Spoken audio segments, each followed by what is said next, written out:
السلام علیکم ورحمۃ اللہ وبرکاتہ۔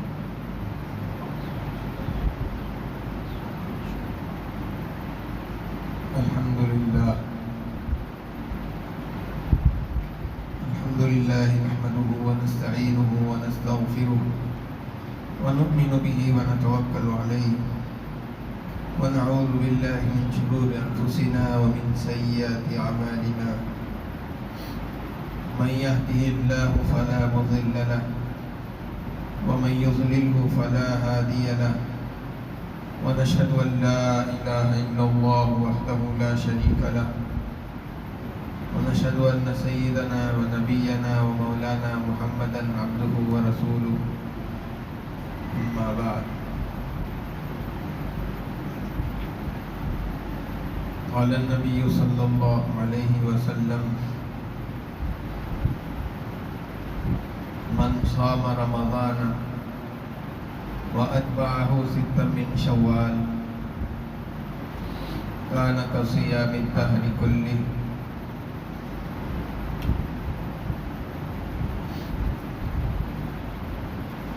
أو كما قال عليه الصلاة والسلام۔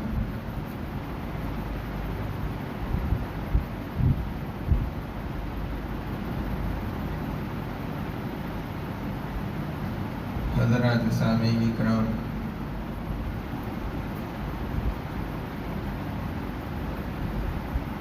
آج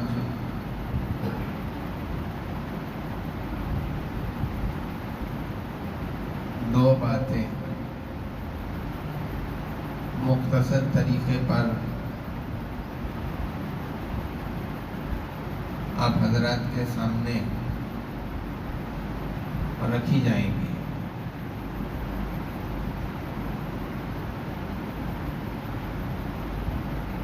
ایک تو شوال کے روزوں سے متعلق، اور دوسرا سلام سے متعلق۔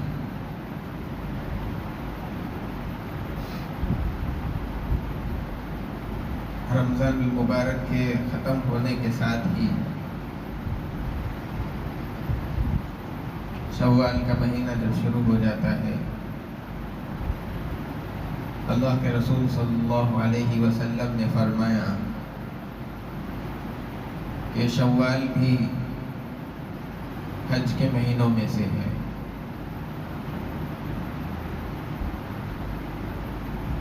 اور شوال کے متعلق اس میں رکھے جانے والے روزوں سے متعلق اللہ کے رسول صلی اللہ علیہ وسلم نے یہ فرمایا کہ اگر کوئی آدمی رمضان کے پورے روزے رکھے اور پھر شوال میں 6 روزے رکھ لے تو ایسا ہے گویا کہ اس نے سال بھر کے روزے رکھ لیے ہیں۔ اسی لیے کہ اللہ تبارک و تعالیٰ نے نیکی کا ثواب جو اللہ کی طرف سے دیا جاتا ہے، اس کا قاعدہ قرآن کریم کے اندر یہ بیان فرمایا گیا ہے: مَا جَاءَ بِالْحَسَنَةِ فَلَهُ عَشْرُ أَمْثَالِهَا۔ جو بندہ ایک نیکی لے کر کے آتا ہے، اللہ تعالیٰ اس ایک نیکی کا ثواب 10 گنا اس بندے کو عطا فرماتے ہیں۔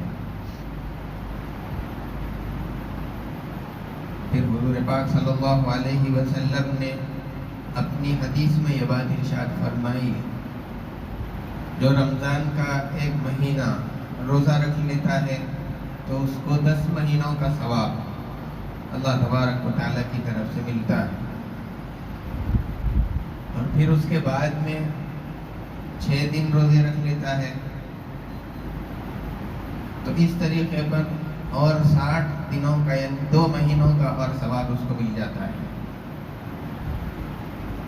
اب رمضان کے روزوں کے بدلے میں 10 مہینے اور ان شوال کے روزوں کے مقابلے میں 2 مہینوں کا ثواب، تو اس طریقے سے 12 مہینے چونکہ سال میں 12 ہی ہوتے ہیں، اسی لیے جو آدمی شوال کے بھی روزے رکھ لے اس کو سال بھر کا ثواب ملتا ہے۔ اور ایک روایت کے اندر اللہ کے رسول صلی اللہ علیہ وسلم نے یہ بھی فرمایا کہ جو کوئی بندہ شوال کے روزے رکھ لے تو وہ گناہوں سے ایسے پاک صاف ہو جاتا ہے جیسے کہ وہ اس دن گناہوں سے پاک اور صاف تھا جس دن اپنی ماں سے پیدا ہوا تھا۔ تو یہ بندے کے گناہوں کی معافی کا ذریعہ بھی ہے۔ ان روزوں سے متعلق یاد رکھنا چاہیے، بہت سارے لوگ یہ سمجھتے ہیں کہ عید کے بعد دوسرے ہی دن سے ان روزوں کو شروع کر دینا چاہیے، ایسی بات نہیں ہے، یہ کوئی ضروری نہیں۔ اس طرح سے اس لیے کہا جاتا ہے کہ رمضان کے روزے چل رہے تھے، اس کی ایک عادت آدمی کو پڑی ہوئی ہے، اس کے مطابق اس کا مزاج بن گیا ہے، تو اب عید کے فوراً بعد سے جب روزے رکھے گا تو وہ مزاج کے بنے ہوئے ہونے کی وجہ سے شوال کے روزے بھی ایک ساتھ رکھ لینا اس کے لیے آسان ہو جاتا ہے، اسی لیے یہ کہا جاتا ہے کہ عید کے فوراً بعد 6 روزے رکھ لیے جائیں۔ ورنہ تو اگر کوئی آدمی عید کے فوراً بعد اس کو نہیں رکھنا چاہتا تو شوال کے پورے مہینے کے اندر جس دن بھی اس کی مرضی ہو وہ آدمی ان 6 روزوں کو رکھ سکتا ہے۔ اگر کوئی آدمی لگاتار نہیں رکھنا چاہتا ہے تو شروع کے 10 دن میں 2 روزے، درمیانی 10 دن میں 2 روزے اور آخر کے 10 دن کے اندر پھر 2 روزے رکھ لے، اس طریقے سے اس کے 6 روزے ہو جائیں گے۔ اور 6 روزے ایک ساتھ بھی رکھنا ضروری نہیں ہے، ایک رکھا پھر کچھ دن چھوڑ دیے پھر اور ایک رکھ لیا، اس طریقے سے پورے مہینے کے اندر اگر 6 کی تعداد کو پورا کرتا ہے تو یہ ثواب اس آدمی کو حاصل ہوگا۔ یہ تو شوال سے متعلق، اس کے روزوں سے متعلق کچھ باتیں۔ دوسری بات سلام سے متعلق، ملاقات کے وقت میں جو اسلامی طریقہ ہے وہ دوسرے دنیا بھر کے مذہبی اور غیر مذہبی جتنے طریقے ہیں ملاقات کے ان سب سے بہتر ہے، اس لیے کہ دوسرے طریقوں کے اندر جب آدمی سامنے والے سے ملاقات کرتا ہے تو جو بھی الفاظ کہتا ہو، جو بھی طریقہ اپناتا ہو، اس کے اندر سامنے والے کے لیے کوئی بھلائی کوئی خیر نہیں۔ لیکن اسلامی جو طریقہ ہے کہ جب ملاقات ہو جائے تو فوراً سلام کرنا چاہیے، السلام علیکم۔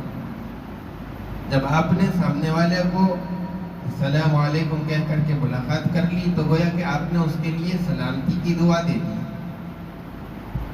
اور جب اس نے آپ کے لیے وعلیکم السلام کہہ کر کے جواب دے دیا تو اس نے بھی آپ کے لیے سلامتی کی دعا دی۔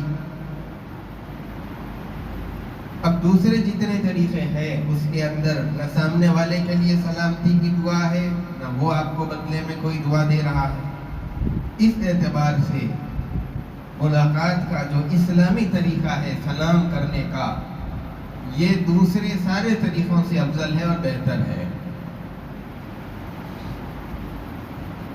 ایک صحابی رضی اللہ تعالیٰ عنہ اللہ کے رسول صلی اللہ علیہ وسلم کی مجلس میں آئے۔ حضور پاک صلی اللہ علیہ وسلم اپنے صحابہ کے ساتھ بیٹھے ہوئے تھے، وہ صحابی آئے اور انہوں نے سلام کیا السلام علیکم، اور اس کے بعد میں بیٹھ گئے۔ حضور پاک صلی اللہ علیہ وسلم نے فرمایا 10 دوسرے صحابی آئے، انہوں نے بھی سلام کیا السلام علیکم ورحمۃ اللہ، اس کے بعد پھر وہ بھی تشریف فرما ہوئے۔ حضور پاک صلی اللہ علیہ وسلم نے فرمایا 20، پھر اس کے بعد ایک اور صحابی آتے ہیں اور انہوں نے آ کر کے سلام کیا السلام علیکم ورحمۃ اللہ وبرکاتہ، اور پھر وہ بھی بیٹھ گئے۔ اللہ کے رسول صلی اللہ علیہ وسلم نے فرمایا 30۔ صحابہ نے پوچھا کہ یہ 10 20 30 یہ کیا چیز ہے جو آپ بار بار ارشاد فرما رہے ہیں؟ اللہ کے رسول صلی اللہ علیہ وسلم نے فرمایا کہ تمہارے جس ساتھی نے آ کر کے صرف اتنا سلام کیا السلام علیکم، اس پر ان کو 10 نیکیاں ملی، اور جنہوں نے آ کر کے سلام کیا السلام علیکم ورحمۃ اللہ، ان کو 20 نیکیاں ملی۔ اور جنہوں نے پورا سلام کیا السلام علیکم ورحمۃ اللہ وبرکاتہ، تو اس صحابی کو، تمہارے اس ساتھی کو 30 نیکیاں ملی ہے۔ تو آدمی جتنا زیادہ دعائیں اپنے سامنے والے ساتھی کو دے گا، اتنا ہی زیادہ اجر اس بندے کو بھی اللہ کی طرف سے ملے گا۔ سلام کی عادت ڈالنی چاہیے ہر ایک کو، چاہے آپ کسی کو پہچانتے ہو یا کسی کو نہ پہچانتے ہو، ہر ایک کو سلام کرنا چاہیے۔ اللہ کے رسول صلی اللہ علیہ وسلم کی ایک روایت میں یہ بات ملتی ہے کہ اللہ کا قرب سب سے زیادہ اس بندے کو حاصل رہے گا جو سلام کثرت کے ساتھ میں کرنے والا ہو۔ جتنا زیادہ آپ سلام کو عام کریں گے، سلام کو پھیلائیں گے، اللہ کا قرب آپ کو اتنا زیادہ حاصل ہوگا۔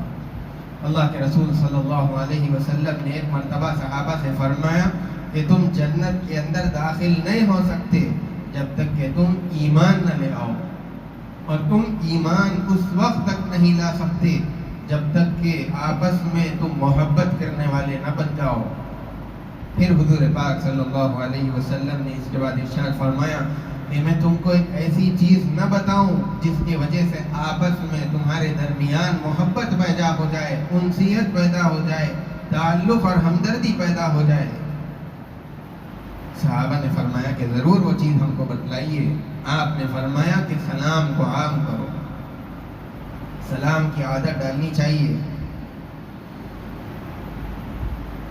جب آدمی ایک دوسرے کو سلام کرے گا، آپس میں ہم سلام کا رواج عام کریں گے تو ایک دینی فضا قائم ہوگی، اور پھر اس کے ذریعے سے دینی ماحول بنے گا۔ جتنے شرعی اور دینی احکامات ہیں ان پر چلنا ہم سب کے لیے آسان ہو جائے گا، آپس میں محبتیں بڑھیں گی، تعلقات اچھے ہوں گے، اور پھر ہم ایک دوسرے سے قریب ہوتے رہیں گے، ایک دوسرے کا خیال رکھنے والے بنیں گے۔ حضرت عبداللہ ابن عمر رضی اللہ تعالیٰ عنہ سلام کی اتنی عادت ان کو تھی، جیسے ہی صبح ہو جاتی تو فوراً بازار کو جاتے، اور بازار جانے کے اندر ان کا بازار میں کوئی کام نہیں ہوتا، کوئی تجارت کرنا ان کی نیت نہیں ہوتی، اور وہاں جا کر کے کسی چیز کو خریدنا اور بیچنا ان کا مقصد نہیں ہوتا۔ بازار کے معاملات سے ان کا کچھ لین دین نہیں ہوتا تھا، کوئی تعلق نہیں ہوتا تھا۔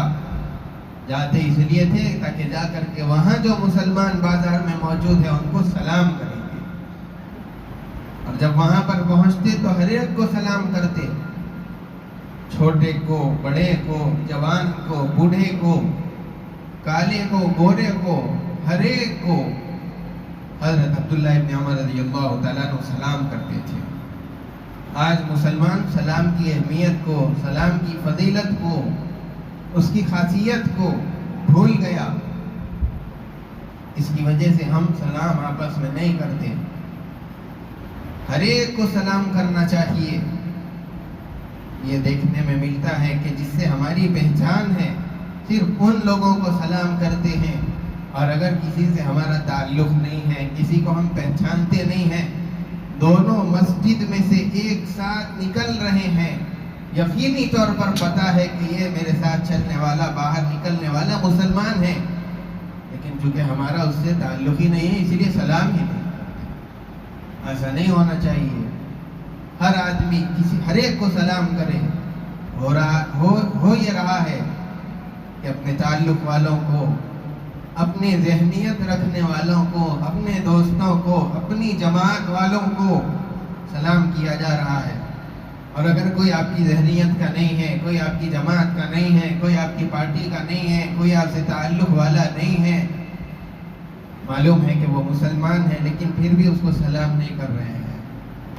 حالانکہ سلام کے پھیلانے کی تعلیم اللہ کے رسول صلی اللہ علیہ وسلم نے دی۔ افشوا السلام بینکم، سلام کو عام کرو، اتنا زیادہ عام کہ اجنبی کو کرو، پرائے کو کرو، اپنوں کو کرو، تعلق والوں کو کرو، جس سے تعلق نہیں ہے ان کو کرو، شہری کو کرو، دیہاتی کو کرو، اس ملک کے رہنے والے، دوسرے ملک کے رہنے والے، آپ کے رشتہ دار، آپ کے غیر، آپ کے پڑوسی، ہر ایک کو سلام کرو۔ سلام کے ذریعے سے محبتیں بڑھتی ہے۔ اس کے بھی کچھ آداب کوئی آدمی مجلس کے اندر لوگ مجلس کے اندر بیٹھے ہوئے ہیں اور کوئی آدمی باہر سے چل کر کے آیا ہے تو وہ آنے والا مجلس کے اندر بیٹھنے والوں کو سلام کرے.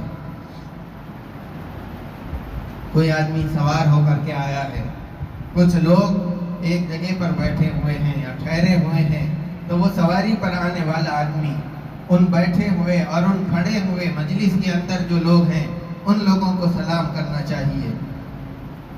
اور دو جماعتیں جا رہی ہیں، لیکن ایک جماعت کے اندر کم لوگ ہیں، ایک میں زیادہ ہیں، تو جو کم لوگ ہیں وہ زیادہ لوگوں کو سلام کریں گے اور زیادہ والے ان لوگوں کو جواب دیں گے. اور اگر کوئی چھوٹا ہے عمر کے اعتبار سے اور سامنے والے اس کی عمر سے بڑے ہیں، تو یہ چھوٹا آدمی، چھوٹی عمر والا بچہ یا نوجوان اپنے سے بڑے لوگوں کو سلام کرے گا. لیکن یہ کوئی کلی قاعدہ نہیں ہے کہ ہمیشہ چھوٹے ہی بڑوں کو سلام کریں گے، اس لیے بڑوں کو بھی چھوٹوں کے سلام کے انتظار میں نہیں رہنا چاہیے. اللہ کے رسول صلی اللہ علیہ وسلم جب مدینے کی گلیوں سے جاتے تھے، چھوٹے چھوٹے بچے مدینے کی گلیوں میں جو کھیلتے رہتے تھے، حضور پاک صلی اللہ علیہ وسلم ان بچوں کو بھی سلام کرتے تھے. انتظار میں نہیں رہتے تھے کہ یہ چھوٹے ننھے بچے مجھے سلام کریں گے تو میں جواب دوں گا، بلکہ ہر کوئی، ایک صحابی فرماتے ہیں اللہ کے رسول صلی اللہ علیہ وسلم کو سلام کرنے کی میں بہت کوشش کرتا تھا. میں یہ چاہتا تھا کہ میں پہلے حضور کو سلام کروں، لیکن پوری زندگی میں اللہ کے رسول نے یہ موقع مجھے نہیں دیا، بلکہ اللہ کے رسول صلی اللہ علیہ وسلم میرے سلام کرنے سے پہلے ہی مجھے سلام کر دیا کرتے تھے. اتنی سبقت اور اتنا زیادہ سلام کے معاملے میں اپنے آپ کو آگے بڑھانا. اس لیے یہ نہیں دیکھنا چاہیے کہ سامنے والا میرے سے چھوٹا ہے، میرے سے بڑا ہے، غریب ہے، امیر ہے، میرے برابر کا ہے کہ نہیں ہے، یہ نہیں، بلکہ بس سامنے مسلمان آ جائے تو اس کو سلام کر دینا چاہیے. آپ اس کے لیے سلامتی کی دعا دے رہے ہیں، اور جب آپ سلامتی کی دعا دیں گے تو بدلے میں آپ کو بھی اس کی سلامتی کی دعا ملے گی. اس لیے سلام کو پھیلانا چاہیے. ہاں، اگر لوگ ذکر کے اندر، نوافل کے اندر، قرآن کی تلاوت کے اندر یا کسی اور عبادت کے اندر مصروف ہے تو ایسے وقت میں سلام نہیں کرنا چاہیے. عموماً بعض مساجد کے اندر یہ دیکھنے میں آتا ہے کہ لوگ مسجد کے اندر آتے ہیں، تلاوت کے اندر لوگ مصروف ہے، کوئی سنت پڑھ رہا ہے، کوئی ذکر کر رہا ہے، لیکن مسجد میں آنے کے ساتھ ہی زور سے سلام کرتے ہیں. اس طرح نہیں کرنا چاہیے، کیونکہ اگر آپ سلام کریں گے، جو آدمی تلاوت کر رہا ہے گویا کہ وہ اللہ کا کلام، اللہ سے کلام کر رہا ہے، اور اس کو روک کر کے آپ کے سلام کا جواب دینا پڑے گا.